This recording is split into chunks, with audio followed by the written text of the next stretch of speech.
Hello guys, gagawa tayo ng spaghetti sauce. So, meron na tayong achuete oil na nagawa dyan. Lagyan na lang natin ng red capsicum, red onion, at saka garlic.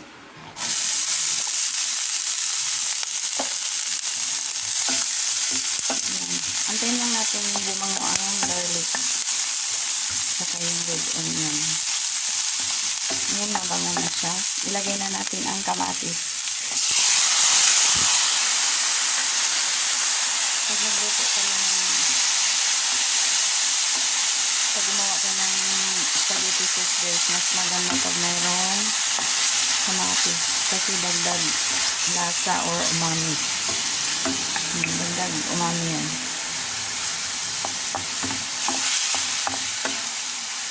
So, antayin lang natin na maluto ang kamatis. So, for the meantime, mag-antay tayo. Maglagay tayo ng paprika powder. Ayan. Yung mga di kulay nyo yan guys. Pampadagdag ng red blood cells yan. So, as much as possible, healthy cooking tayo. Magamit tayo ng mga herbs na ganyan. So, ngayon gagawa tayo ng tomato sauce. Yan, black pepper yan ha. Kasi ito tomato sauce. Yan. Tapos, tomato paste. Pampakulay. Tapos, lagyan pa natin ng butter guys. Para mas masarap ang sauce natin. Tapos, lagyan na natin ng panimpla. Asin. Kalahating kutsaritang asin.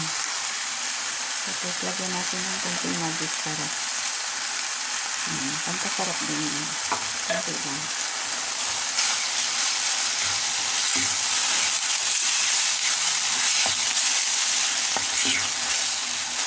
Tapos, lagyan natin ng konting cheese. So, hinati ko ang cheese ko guys. Bali, ito ang cheese ko.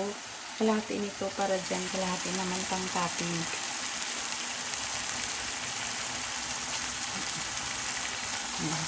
Para may presentation lang tayo. Tapos, so, lusaw na ang ating ripe tomatoes. Lagyan natin ng brown sugar. Brown sugar. 2 tablespoons. Kasi ang ginamit ko ay ang tomato sauce na original. Medyo maasim yan eh. Original.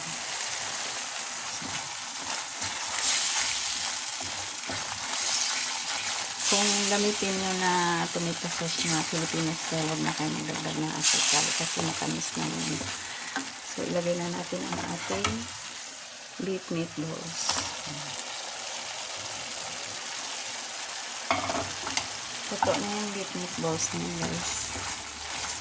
Basta malambot yan kasi mayroong baking soda na nilagay dyan. So, tubigan na natin. Yung tubig kasya lang sa noodles. Kasi ang noodles na to, i-ano ko yan siya guys. Ihalo ko yan siya dito para pantay ang pasok ng sauce. Hindi yung sabihin, ay, ang sa akin madaming sauce, ang sa kanya dry, hindi. Isahan na lang para pantay.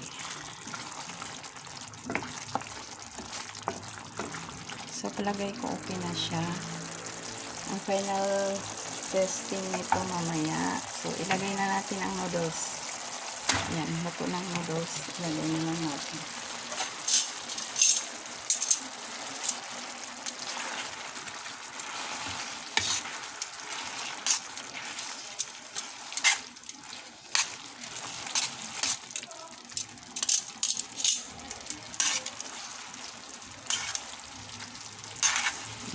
Absorb na niya ang sauce. Ganyan guys, para pantay. Kasi yung iba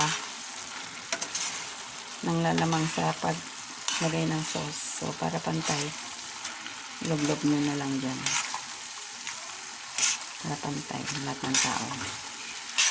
O, diba? Pantay ang sauce natin.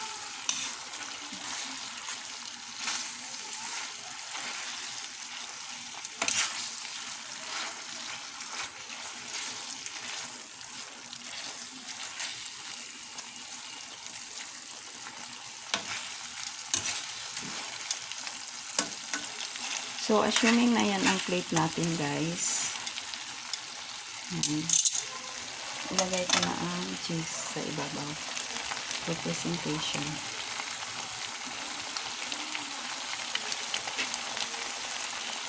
So, ayan na. Luto na ating spaghetti. Thank you so much, guys, for watching.